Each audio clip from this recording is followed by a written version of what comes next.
Bonnet family, what's up? It's an ML Sports Take brought to you by our good friends at Camillus Golf Club and Stumble and Monkey Brewing Company. Hey, they love their Bonnies at Stumble and Monkey Brewing Company. I was texting with my good buddy Dan Quetchen last night, one of the best people you'll ever meet, and one of my closest friends from St. Bonaventure. He was at the brewery last night. The Bonnie game was on. They love us down there. School Street, Victor, New York, in the great city of Rochester, of course, the number one, I believe, place for alums in the entire country still. And hey, it's close by to campus, but just a great place to go catch the games and have a couple of pints down there at Stumble and Monkey Brewing Company right here. Visit them at stumbleandmonkeybeer.com. They love us. They love the Bonnies, and certainly tell them that I sent you as well. 76-71, Dayton beats St. Bonaventure. The quick positives out of this game, number one, Bonnie, they really hung with Dayton for quite a while. I mean, the beginning of the game was a little rough. I'm not going to lie. I mean, you watch this game and you thought maybe both teams were going to set basketball back about 50 to 60 years.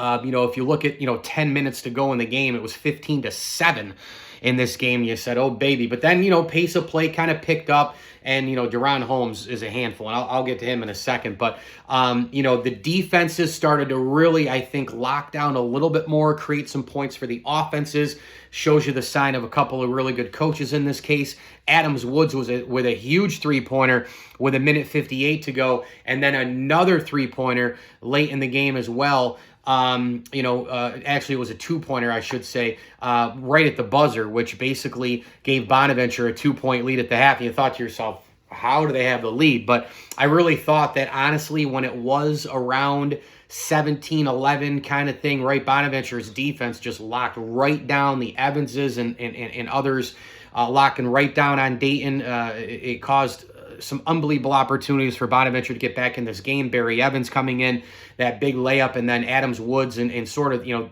Pride, Evans, Adams Woods, those kind of guys I thought really got him back in the game, especially defensively, and then turning it into the offense. And then the second half, Dayton, God, they're a really good team. I think they're a Final Four contender, without a doubt. And they just kept splashing shots. The home rims and nets started really doing their thing there. Cheeks made a big layup. He was all over the floor. Their guard play was getting going. Obviously, Holmes speaks for himself. And then it was kind of back and forth. I mean, this was a tie game, with 7 minutes to go or so. I thought the lineups in the second half for Mark Schmidt kind of questionable. I don't know where Barry Evans was in this game. A lot of the big chunks of time. Where was Moses Flowers in this game for big chunks of time? I thought they really could have used some monster rotation there. Was disappointed to not see those guys. Finally, Flowers gets in there, of course, but it was too little too late at the end of the game. Obviously, St. Bonaventure did not give up. I think that's a huge thing at the end. They kept fighting, kept going, kept making their mark. This game felt like it was kind of over mentally when they were down 8, with about 2 and change to go. Down 10, under 2, I should say, as well. After Holmes had that layup assisted by Bennett, you kind of felt like, geez, 10 points seems like a lot, on the road, maybe Bonner running out of gas. But they didn't give up. I mean, Adams Woods makes a three-pointer, and he makes another three-pointer. All of a sudden, it's down to a 4-point game, then it's a 6-point game with under a minute to go. You're like, there's still no way. And then Dayton gets another couple, and then they're down 8 with 33 seconds to go. Adams Woods makes a couple of free throws. They get the turnover from Bennett. Flowers hits a 3-point shot. Thought he should have been in there more in the second half. Dayton makes a couple of free throws. It's 5 points with 20 seconds. You're like, this is still over. I mean, you kept saying it to yourself, right? Like, this is over. This has got to be. And then, again, it's a 6-point game, and then Evans makes the dunk, and, it was a 4-point game. By that point, it was basically over. But, it was a 4-point game with, 20 seconds to go, and you kind of felt to yourself that, it probably was over when they were down 8 and multiple times, right? 10, 8, 6, and all the rest. And they just kept battling back to only lose by 5 in this game after, Barry Evans made the dunk that it didn't matter when they were down 6. But, or down, let me see here, 76. Yeah, when they were down 7, Banks the third missed the 3, and then Evans, got that dunk, and the Bonnies lost by 5. So I think that's, a couple of the positives were, I think, the fact that they looked kind of dead and buried early in the game, fought back, lead at the half, went toe-to-toe with Dayton for the majority of the second half, majority of the game, and they didn't quit in the end for sure. And when you can go toe to toe with Dayton on the road for a big bulk of the game, you can sweep VCU. This is the Bonnie team I keep telling you about. Wee, and then the other one, woof. The Fordham Canisius losses at home and all the rest. I mean, you're going to ride this roller coaster all year. I'm telling you. But I thought Barry Evans really could have played more. I thought Moses Flowers really could have played more. I mean, 19 minutes for Evans and 22 for Flowers. I thought those guys, with 14 points combined, and they were kind of attacking on both sides of the floor. Thought it was a great opportunity for Mark Schmidt to play them more. Not really quite sure on the rotation there. Hat tip again to Adams Woods. He's kind of finding his role, going from a starter to a bench guy and then going in and playing starter minutes. This almost seemed like a game where Luke could have kind of, he only played 5 minutes, but almost seemed like he didn't need to be in the starting lineup. Maybe you insert, Adams Woods back in this game, or even maybe play like Evans and you go a little bit bigger because of Holmes and company. Venning, he was starting pretty well, and then I thought played a piss poor game overall. Just didn't get shots to get knocked down. He only had 1 rebound in this game. He played 18 minutes. I would have liked to have seen, some different rotations in this game for sure. Execution just was not there for Barry or for Venning in this game. The former Jan, 8 points, 7 rebounds. Again, hit a couple of threes, but with him, it's like, boom, nails a 3, and then he goes, and then boom, nails a 3, and it goes away. He plays 24 minutes, and it feels like he played 10. And again, you think more about, playing some of the other guys, right? Like the bench overall, 23, 31, 35 points off the bench. But again, Adams Woods is basically a starter playing 35 minutes in this game. It's just that he does it coming off the bench. If you look at the majority of the team's stats, you look at assists, you look at rebounds, you look at turnovers, right? You look at a lot of things. Most of this stuff is pretty even, right? I mean, Dayton shot, 6% better from the floor. They made, 7 less 3-pointers. I mean, Bonaventure went 10 of 30 from 3, and Dayton went 3 of 15. The big discrepancy here, and I'm not a big, no matter what, right? I don't really love to go, well, the refs are. But honest to God, I mean, how did Dayton go to the line and shoot 29 free throws total, and Bonaventure only shot 8? And the reason I asked that question is because it was very physical on both ends. It was comparable from a physical standpoint, right? I mean, this is not some kind of like, well, on the one side, it's Big East basketball from the 80s, and then on the other side, it's like the NBA in the month of, November. And I don't watch the NBA. I hate it, but you know what I mean? Like, very little defense, right? Like, it wasn't that different. I mean, they're banging bodies down low on both ends, right? The guards are close, right? Like, there's a lot of hand checking here, and I don't know, man. I thought there were a lot of fouls. Like Brown got 5 fouls. A couple of those were questionable. Banks the third had 4 fouls. Really? I mean, find me the 4 fouls on the former Jan. I just didn't see, a lot of that stuff going on. I mean, I thought that, a couple of the kids in the, Cheeks and Elvis were hand checking like crazy too. And there was only 1 combined foul there, right? I mean, you had banging and bashing down low. And, Santos had 2 fouls. They could have called him for a couple of more, right? Like Holmes had 3 fouls. Like, okay, but Venning fouled out. I don't know. I saw banging and bashing on each side, and I'm just trying to figure out from a physical standpoint, both teams playing the same style down low with the elbows and the banging and the bashing. I just like saying bang and bashing, can you tell? And then on the other part of it, you had the guards, like they were guarding close, nose to nose, like hand checking. I just don't understand where they came up with 29 free throw attempts to St. Bonaventure's 8 free throw attempts. And this is not a Bonnie thing. This is a college basketball thing. I hate it when it's like this. The one thing we want in sports and in life is consistency. This was terrible. This was inconsistent. Now, the negatives. Again, you can't really check a box there on the road playing a team in the top 25. This win would have erased maybe a couple of others and all the rest. But again, positives and negatives, everything in between, again, I throw it in that bucket of, okay, right? Because it doesn't matter. I want it to matter. I want them to win. I really do. But my main concern is the same thing. And I know I sound like a broken record, and I know a lot of people are probably getting tired of hearing this, but like, they're just playing the schedule out. Find the rhythm, find the timing, find the right lineup, find wicked momentum, and go from there. What really, really frustrated me, by the way? Some of the IQ plays in the end. And this isn't really a negative. It's kind of basketball. But like St. Bonaventure is coming back in this game, right? And it's at the time where you're like, there's no way that they're going to win. The first time, second time, third time, fourth time, the way you felt about it the last 2-3 minutes of the game, right? You're like, well, it's going to be too late. Oh, it's going to be too late. Oh, it's going to be too late. And you're sitting there under a minute, and Adams Woods makes the three, and they're down 4. This was the biggest play in the last minute plus. Easily. Adams Woods makes the 3-point shot, which is his second one in the last 34 seconds with 1:11 to go, right? And then you have the Micah Adams Woods steal. Well, they passed it in, and Cheeks it was swinging the ball around. Adams Woods gets a perfect strip of him. Charles Pride takes the ball, and he steps 2 times before he dribbles travel other way.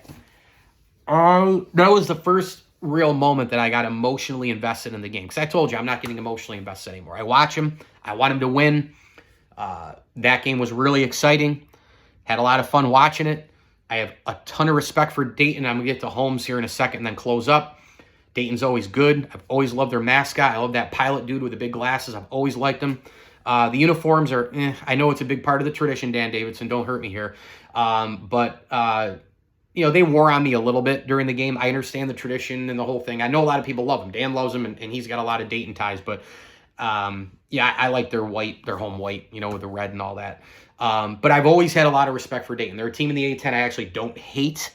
I hate Fordham. I hate St. Joe's. I hate VCU. I hate all those teams. But I don't really hate Dayton. I don't know. It's just they're just always. I don't really. I don't know. I've always had like a ton of respect for them. Right? They're well coached, mostly a class program. They usually have a star player. This team, I really wish we didn't have COVID causing the cancellation of the tournament because I really wanted to see that team that year with Obi and company. But that play right there, I said, you've got to be kidding me. Because at that moment when they were down 4, I said, they might just freaking pull this thing off. If they had gotten the ball there, I think they might have come down, and who knows? Adams Woods is firing on all cylinders. He makes another 3-pointer. They're down 1, and then all bets are off. I mean, he was hotter than a pistol there. Or maybe they overcommit to Adams Woods, and he kicks it to a wide-open player because, Dayton would have overcommitted to try to stop him. But that was a big, big play. I mean, you're down 4 there. You get the ball back, and a 3 cuts it to 1. I mean, you could have gone for 2 there if you had to, easily, and then try to fight it out. The final thought here, Deron Holmes II is an absolute monster. Now, he shot 17 free throws. Again, I don't know how they came up with this many free throws for Dayton across the board, but he had 17 of them of the 29. So there were only 12 free throws left over for the rest of the team. But he got them. There were some major fouls. They did get him a couple times. I don't know about 17 free throws. I just really don't. Okay? I don't know. Bennett and Santos also shot 8 combined free throws too, and I didn't see 8 between the two. I really didn't. But Holmes' skill set's incredible. He's a superstar, and Dayton is a Final Four contender because they have 3 big things. They have a superstar, they're deep, and they're really well coached. Actually, 4 things. And they have, really solid guard play. I mean, Cheeks and Elvis, really solid. And it's the kid Bria coming off the bench, right? Those guards are really good. You have to have guard play. You have to be well coached. You need a superstar to carry if you need it, and you need depth, basically, in today's world to get to a Final Four. And probably that's the world that we've been kind of accustomed to for years for college basketball anyway. But Holmes has that. Danny Manning at Kansas, Carmelo Anthony at Syracuse, Christian Laettner at Duke, Anthony Davis at Kentucky. He's got that, that Emeka Okafor, Ben Gordon combo in 2003-4 for UConn. He has that, the Kemba Walker, quality to him. Steph Curry at Davidson to take over basketball games. I mean, he's unstoppable. He's inside, he's outside. He goes for 34 points, 4 blocks, 7 rebounds. He can pass the ball. His footwork's amazing. He runs the floor. He's an antelope out there. He's absolutely unbelievable. 6'10", 240 from Arizona. What an unbelievable recruiting coup, to get him. And Deron Holmes could play, at any college in the country right now. He's that good. He's he's been there for 3 years. He's NBA bound. I think he's a top 10, 15 pick. I really do. And he's Spider-Man. He's Spider-Man. He's an antelope. He runs the floor. He blocks shots. He's a really good passer. He's 29th in the country in scoring individually. He's 60th in field goal percentage. He's great. He's tied for 100th in the country in rebounding.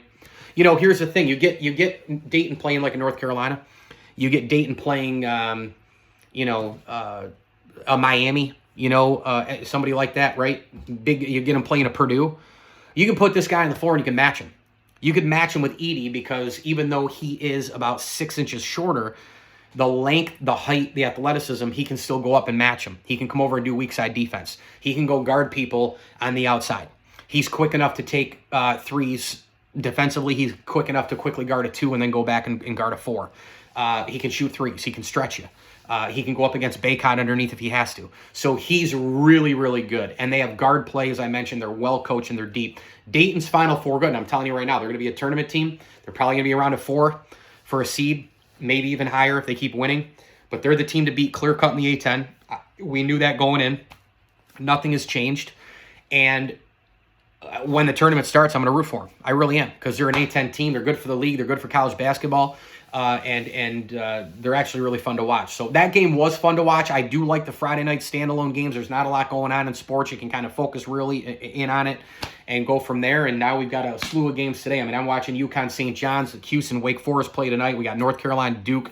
A lot of great games today. I went really long today, but I got some comments actually after the last video of some people coming at me on YouTube in a good way, and some other places going, dude, go as long as you can. And so what I really wish I could do is just go live on Facebook or something like right after these games. But the schedule, at 9:15 at night with a dog that can bark and kids that can get up possibly, I just can't do it. So it'd be different if I was in a radio studio and it was just me, but this will have to do for now. But Bonaventure hung in there, for a good bit of this game. They did not quit from the beginning when they got down to the end when they were still down a little bit here. Again, that Pride turnover was killer, that travel when they were down 4. I thought the free throw discrepancy was complete and utter horse shit. And we'll see what happens as we move forward. But, this team right now, 13, they already have 8 losses, folks. It's, it's like I said, at this particular point in time, if I had to crystal ball, and I know I was going to end on the home stuff, but if I had to crystal ball their record, 1, 2, 3, 4, 5, 6, 7, 8, 9 games to go.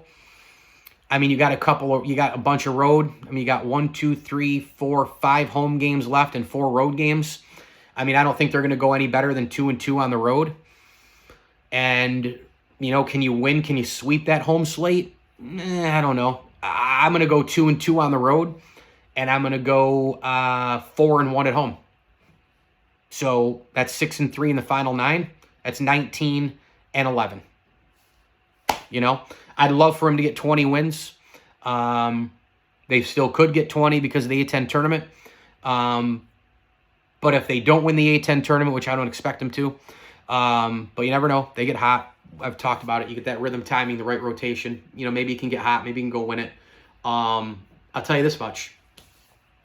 There is still something to be said for when you go back to Mark Schmidt in his career, at Bonaventure, and you say, well, even in the years that you don't make the NCAA tournament or whatever, and you don't make a postseason tournament, however you want to shake it down. Whether it's been NIT or NCAA or non-NCAA seasons, non-postseason overall, you go back to his Bonaventure career, he's won 20 games, 1, 2, 3, 4, 5 times in his career. He's come up short a couple of times, 18, 16, 19, but this is going to be just one of those years, and it's going to be a disappointment, in my opinion, no matter how this shakes out, because I don't think they're going to make the NCAA tournament, and I really, really, really believe that this team could have really, really been knocking on the door for an at-large, or a team that at the very least gets one of the top couple seeds in the A10 and can go win the tournament to get the automatic. So either way, it is what it is, and had a lot of fun watching that game on Friday night. Thought it was a really good contest between the Bonnies in a losing cause at Dayton. Please like this video and subscribe to my channel. It's all brought to you by these guys, Stumbling Monkey Brewing Company and Camillus Golf Club. And as I always tell you, enjoy the games.